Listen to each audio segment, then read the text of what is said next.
Tulita Semar Jawa. Tontonan, tuntunan, tatanan, Ho Rahayu.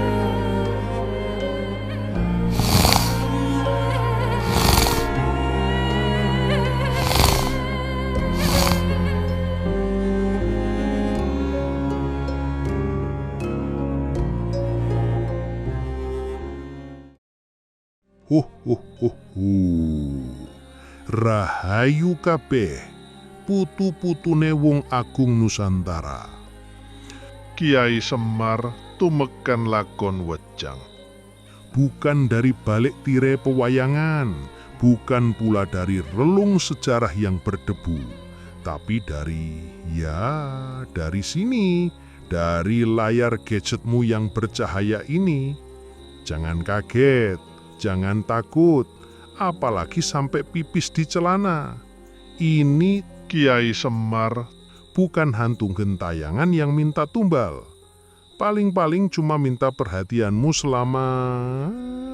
nanti saja kita hitung durasinya.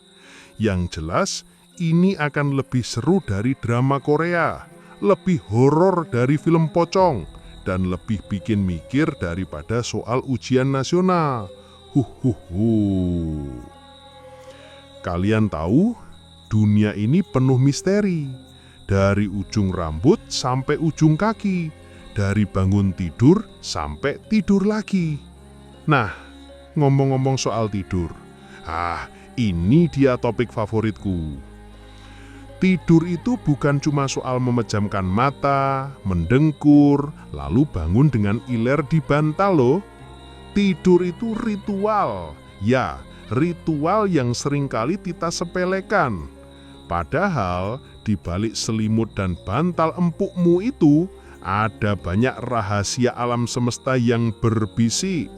Ada energi yang berputar, ada rezeki yang menanti, bahkan ada makhluk-makhluk tak kasat mata yang ikut nimbrung di kamarmu. Tenang, tenang, jangan langsung merinding. Mereka itu cuma ingin tahu kok. Ingin tahu kenapa kalian tidur dengan posisi aneh-aneh yang kadang bikin rezeki seret, jodoh menjauh, atau bahkan bikin mimpi buruk jadi kenyataan. Jangan salah, wejangan Jawa kuno itu bukan cuma soal sesajen atau mantra-mantra kuno yang bikin lidah keseleo. Ada filosofi mendalam di baliknya, yang kalau kalian pahami, hidupmu bisa lebih tentrem, rezekimu lancar, dan tidurmu lebih berkualitas daripada tidur di kasur sultan. Jadi, siapkan telingamu, buka hatimu, dan jangan lupa siapkan camilan. Karena kali ini, Sabdo Palon akan membongkar rahasia posisi dan arah tidur yang baik menurut ajaran Jawa kuno. Bukan cuma mitos belaka, tapi wejangan yang sudah teruji ribuan tahun. Siap? Mari kita mulai petualangan spiritual jenaka ini. Tidur bukan sekedar istirahat fisik, melainkan sebuah ritual spiritual yang mempengaruhi aliran energi, rezeki, dan interaksi dengan alam gaib. Posisi tidur yang tepat adalah kunci untuk mencapai keselarasan hidup.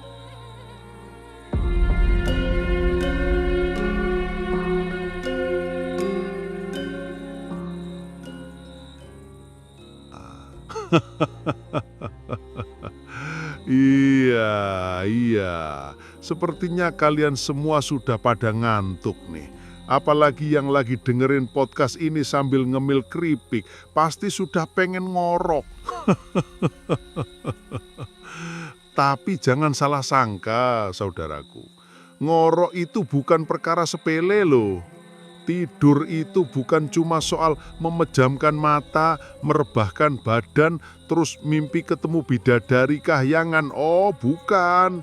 Jauh lebih dalam dari itu, anak baik, anak cantik.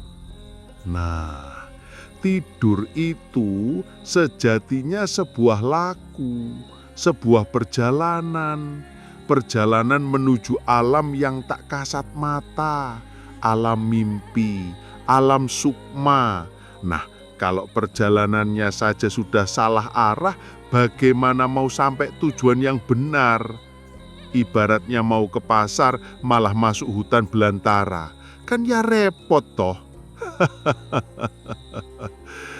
Maka dari itu, di kesempatan kali ini Semar mau mengajak kalian semua menguak rahasia, membuka tabir misteri tentang tidur ini.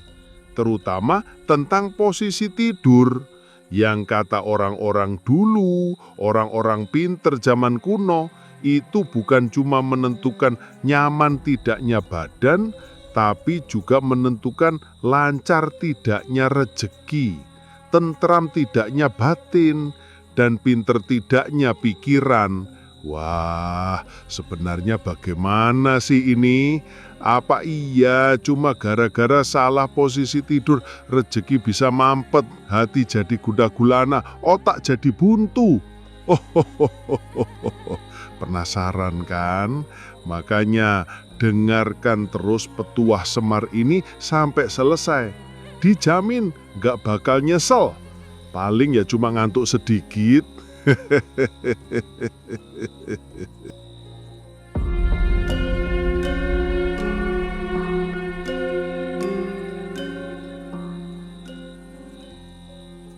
Nah, saudaraku semua, setelah kita tahu kalau tidur itu bukan perkara sepele, sekarang mari kita selami lebih dalam.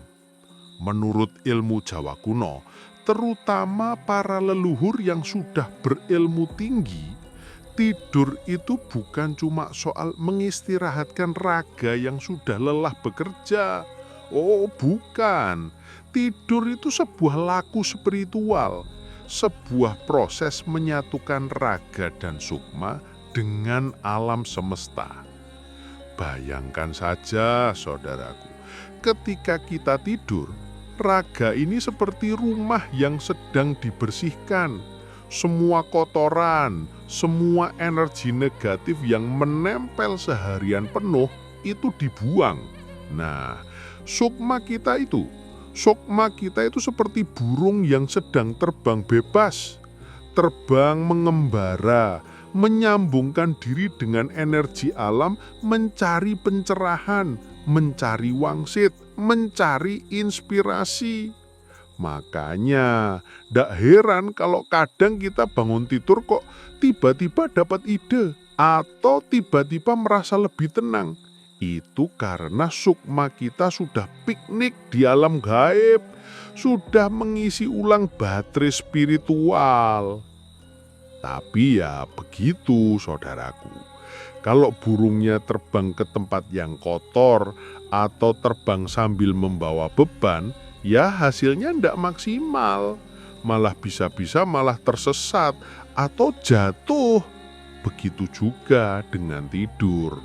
Kalau raganya ndak disiapkan, kalau pikirannya masih ruwet, kalau hatinya masih gundah gulana, ya sukmanya ndak bisa terbang bebas. Malah bisa-bisa cuma muter-muter di situ-situ saja, atau malah tersangkut di perkara-perkara yang ndak penting. Akibatnya bangun-bangun malah merasa lebih lelah, lebih sumpek, atau malah pusing. Para leluhur dulu tahu betul tentang ini. Maka dari itu, mereka tidak cuma memikirkan bagaimana caranya tidur yang nyenyak, tapi bagaimana caranya tidur yang menjadikan kita lebih sehat, lebih pinter, lebih bijak, dan lebih dekat dengan Tuhan. Kuncinya itu di keselarasan, saudaraku. Keselarasan antara raga, sukma, dan alam semesta. seperti pohon yang akarnya menancap di bumi, batangnya tegak menopang langit, dan daunnya rimbun menerima sinar matahari. Semua harus selaras, semua harus seimbang. Jadi, hakikat tidur dalam pandangan Jawa kuno itu bukan cuma soal istirahat fisik, tapi lebih dalam lagi. Itu sebuah laku untuk menyambungkan diri dengan sumber energi alam semesta, untuk membersihkan batin, dan untuk mengasah kepekaan spiritual. Kalau tidurnya benar, ya hidupnya juga akan benar. Kalau tidurnya selaras, ya hidupnya juga akan selaras. Makanya jangan sepelekan tidur, saudaraku. Tidur itu gerbang menuju pencerahan.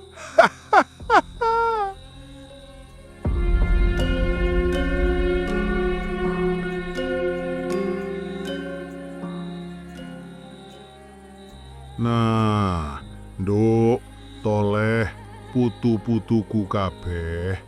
Sekarang kita masuk ke bagian sing agak sensitif ini. Bagian posisi tidur yang kata orang-orang dulu itu bukan cuma bikin kesemutan atau pegel-pegel, tapi bisa bikin rejeki seret, jodoh susah, atau malah bikin hatimu gampang sedih. Wah, serem kan? Ini bukan Semar nakut-nakuti loh ya. Ini cuma petuah dari para leluhur yang sudah berilmu tinggi, yang sudah tahu betul tentang energi alam dan pengaruhnya terhadap hidup manusia. Ibaratnya begini, saudaraku. Kalau kita naik sepeda, terus sepedanya nggak pas setelannya, ya pasti nggak nyaman, malah bisa-bisa jatuh. Begitu juga dengan tidur. Kalau posisinya nggak pas dengan energi alam, ya bisa-bisa malah bikin ruwet. Yang pertama, ini yang paling sering diomongin di primbon Jowo. Tidur melintang atau memotong arah jalan. Maksudnya gimana, Mbah Semar? Maksudnya begini, anak baik, anak cantik. Kalau rumahmu itu ada jalannya, entah itu jalan masuk, jalan keluar, atau jalan yang biasa dilewati energi, nah, kok kamu tidurnya menghalangi jalan itu? Seolah-olah kamu menghalangi jalannya rezeki, menghalangi jalannya keberuntungan. Ibaratnya kamu lagi nunggu kiriman paket. Nah, kok pintu rumahmu kamu tutup pakai kasur? Ya paketnya nggak bisa masuk toh. Jadi, usahakan kalau tidur itu sejajar dengan arah jalan. Jangan menghalangi. Biar rezeki lancar, biar energi positif bisa masuk tanpa halangan. Terus, yang kedua, ini yang paling sering dilakukan anak kecil, tapi yang nggak baik kalau dilakukan orang dewasa. Tidur tengkurap. Wah, ini kata para leluhur, tidur tengkurap itu seolah-olah kamu lagi menolak berkah, menolak rezeki. Posisi ini dianggap enggak pas dengan aliran energi di badan. Ibaratnya kamu lagi nunggu hujan berkah. Nah, kok kamu malah menunduk, enggak mau menerima. Ya hujannya enggak bisa masuk toh. Selain itu, tidur tengkurap yang enggak baik untuk kesehatan punggung dan pernapasan. Jadi kalau bisa dihindari saja ya, saudaraku. Nah, terus dan yang terakhir, ini yang kadang nggak disadari. Tidur menghadap cermin. Wah, ini cermin itu kan pemantul, saudaraku. Kalau kamu tidur menghadap cermin, seolah-olah energimu itu dipantulkan lagi, nggak bisa keluar, nggak bisa menyebar. Malah bisa-bisa energi negatif yang ada di cermin itu malah masuk ke badanmu. Kata orang dulu, bisa bikin mimpi buruk atau malah bisa bikin hatimu gampang was-was. Ibaratnya kamu lagi ngaca. Nah, kok yang kamu lihat malah bayanganmu yang lagi tidur? Kan ya aneh toh. Jadi, kalau ada cermin di kamar tidurmu, usahakan ditutup saja pas kamu tidur atau dipindah ke tempat lain. Nah, jadi, nduk, toleh, putu-putuku kabeh, iki petuah ini bukan cuma soal mitos atau tahayul. Ini soal keselarasan energi. Soal bagaimana caranya kita menyelaraskan rogo lan sukmo dengan alam semesta. Kalau posisinya sudah bener, ya rezeki lancar, hati tentram, pikiran terang. Jangan lupa ya, ini petuah dari Semar, bukan dari dukun.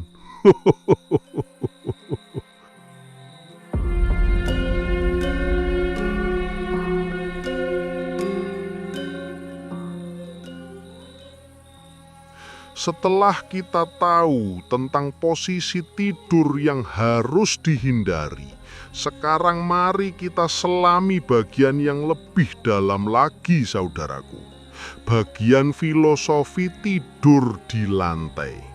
Wah, pasti banyak yang mikir, Mbah Semar ini gimana sih? Sudah enak-enak tidur di kasur empuk, kok malah diajak tidur di lantai yang keras? Eits, jangan salah sangka dulu anak baik, anak cantik. Ini bukan soal empuk tidaknya, tapi soal lebih dalam dari itu. Para leluhur dulu, terutama saat malam satu suro, banyak yang melakukan laku tidur di lantai. Ini bukan tanpa sebab, saudaraku. Ini sebuah laku untuk menyelaraskan diri dengan alam semesta, dengan energi bumi. Bumi ini kan ibu kita yang sudah mencukupi semua kebutuhan. Nah, kalau kita tidur di lantai, itu seolah-olah kita lagi menyambungkan diri langsung dengan ibu kita. Seperti bayi yang lagi nempel di ibunya. Merasa aman, merasa dilindungi. Dalam pandangan Jawa kuno, bumi ini punya energi yang luar biasa. Energi yang bisa membersihkan, energi yang bisa menyembuhkan, energi yang bisa membawa ketenangan. Kalau kita tidur di lantai, itu seolah-olah kita lagi di-charge, diisi ulang energinya dengan energi bumi. Semua energi negatif yang menempel di badan, yang bikin sumpek, yang bikin pusing, itu diserap oleh bumi. Diganti dengan energi positif, energi yang bikin tentrem, energi yang bikin terang pikirannya. Selain itu, tidur di lantai itu juga sebuah laku untuk introspeksi diri, saudaraku. Ketika kita tidur di lantai, gak ada bantal empuk, gak ada guling yang bikin nyaman, itu seolah-olah kita lagi diajak kembali ke kesederhanaan. Diajak mengerti kalau hidup ini gak harus mewah, gak harus serba enak. Kadang di kesederhanaan itu malah ada ketenangan yang sejati, ada pencerahan yang gak bisa ditemukan di kemewahan. Dan yang paling penting, tidur di lantai itu sebuah laku untuk menyelaraskan diri dengan siklus alam, saudaraku. Manusia itu kan bagian dari alam. Kalau kita bisa selaras dengan alam, ya hidupnya juga akan tentrem, akan harmonis. Seperti pohon yang akarnya menancap di bumi, batangnya tegak menopang langit, dan daunnya rimbun menerima sinar matahari. Semua harus selaras, semua harus seimbang. Kalau kita tidur di lantai, itu seolah-olah kita lagi mengingatkan diri kalau kita ini cuma makhluk kecil di hadapan Tuhan yang Maha Agung, yang harus selalu ingat dan waspada. Jadi, filosofi tidur di lantai itu bukan cuma soal posisi fisik, tapi soal menyambungkan diri dengan alam, membersihkan batin, dan mengasah kepekaan spiritual. Ini sebuah laku untuk mencari ketenangan sejati, untuk mencari pencerahan, dan untuk mencari keselarasan hidup. Kalau sudah tahu begini, pasti nggak kaget kan kalau Semar suka tidur di tanah.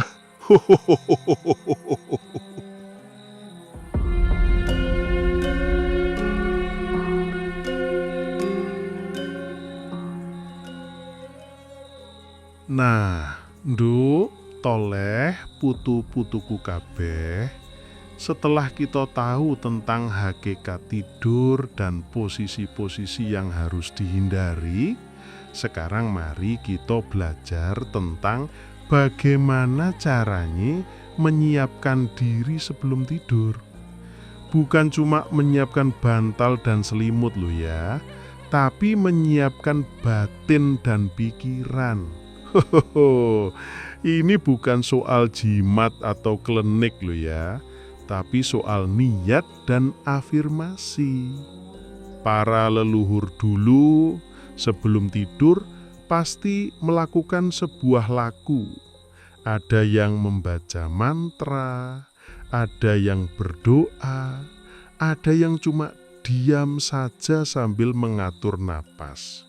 Semua itu tujuannya satu, membersihkan pikiran dari ruwetnya urusan seharian penuh, membersihkan hati dari ganjalan-ganjalan, dan menyiapkan sukmo untuk masuk ke alam mimpi dengan tenang.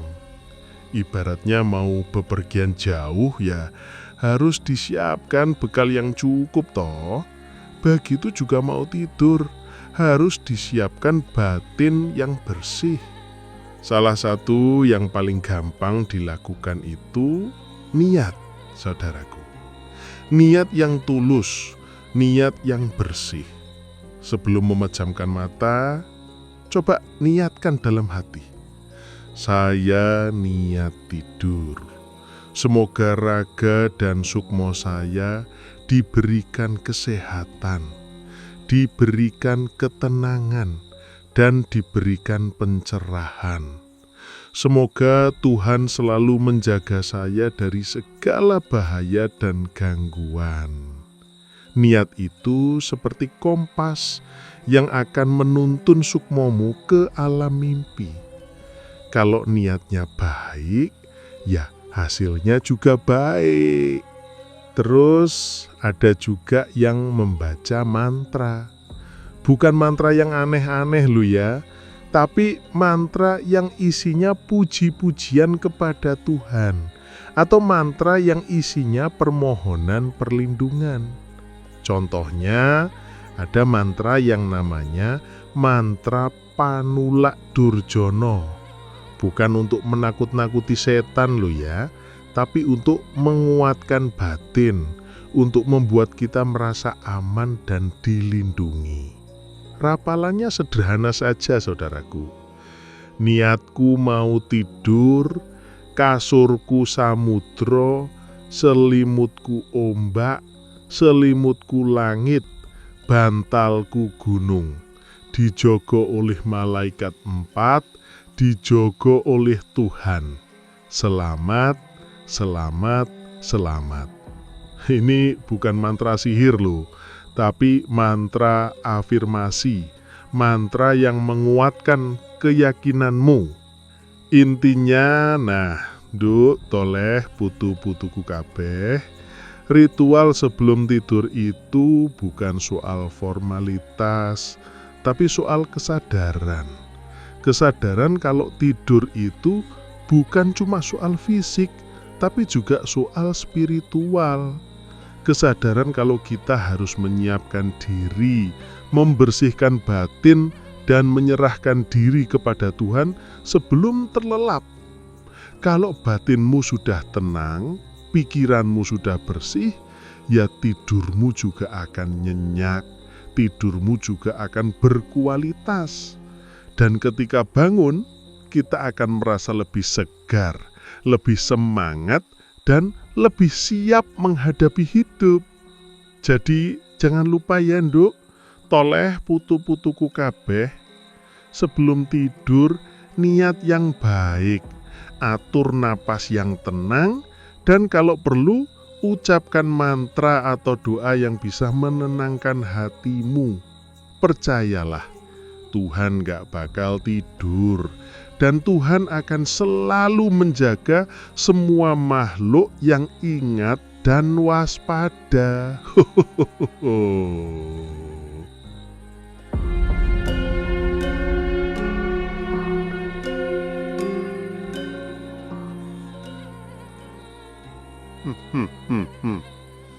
Nggak terasa ya saudaraku semua, sudah lama kita menguak rahasia tentang tidur ini.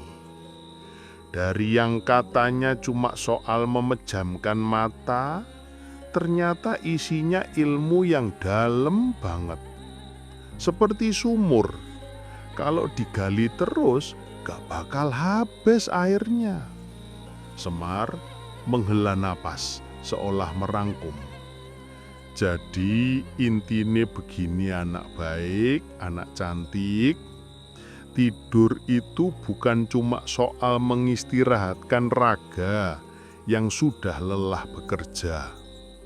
Tidur itu sebuah laku spiritual, sebuah proses menyambungkan diri dengan alam semesta, dengan Tuhan yang Maha Kuasa. Maka dari itu, jangan sepelekan tidur, jangan cuma tidur seenaknya sendiri, tanpa niat, tanpa kesadaran. Semar, nada menasihati penuh kasih sayang. Ingat-ingat yo, nduk, toleh, putu-putuku kabeh, posisi tidur itu bukan cuma menentukan nyaman tidaknya badan, tapi juga menentukan lancar tidaknya rezeki, tentrem tidaknya batin, dan terang tidaknya pikiran. Hindari posisi-posisi yang gak selaras dengan energi alam, seperti tidur melintang arah jalan, tidur tengkurap, atau tidur menghadap cermin. Coba belajar dari filosofi tidur di lantai yang mengajak kita kembali ke kesederhanaan, menyambungkan diri dengan bumi, dan mengasah kepekaan spiritual. Semar tersenyum bijak. Inget-inget yo, nduk, toleh, putu-putuku kabeh. Dan yang paling penting, sebelum tidur, niat yang baik, bersihkan batinmu, dan serahkan semua kepada Tuhan. Percayalah, Tuhan gak bakal tidur, dan Tuhan akan selalu menjaga semua makhluk yang selalu eling lan waspada tur sadar diri. Tan samar mamoring sapa sinokmaya winaya wing asepi sumimpen dalang ing kalbu pambukaning warana talen saking liyep layaping aluyup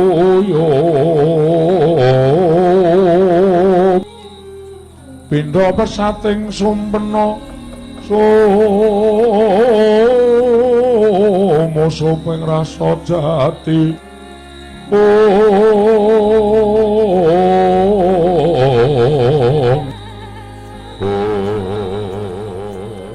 Aku lelono iki